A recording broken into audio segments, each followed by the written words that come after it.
So the picture you're looking at right now is a picture of my godmother, which I chose to be my favorite picture. In order for you to kind of understand the importance and meaning behind this picture, I'll give you some background information.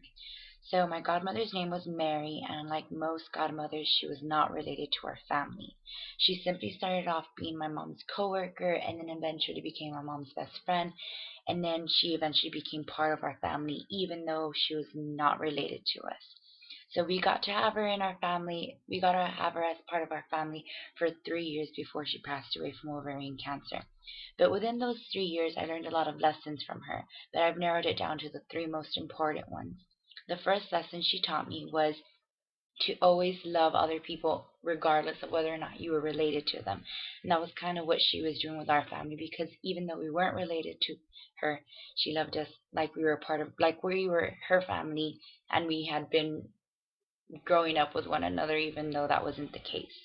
The second lesson I learned from her was that you could brighten someone's day by just doing a random act of kindness, helping, especially by helping other people out with the randomest things, the small things that even though you would think would be meaningless, they did brighten other people's day. And she did that especially with me, taking me to school, picking me up, buying me a meal when I was hungry, simple things like that that I look back now and I said, you know what, that does brighten up my day.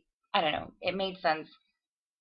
And she went above and beyond, but with helping out others.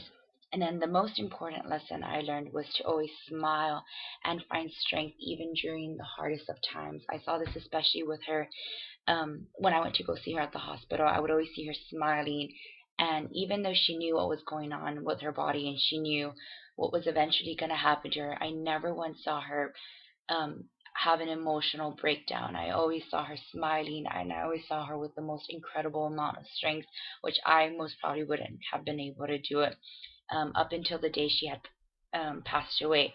I never saw her frown. So looking at this picture, that's all I see is her strength, her smile. So that's definitely something I take away from this picture.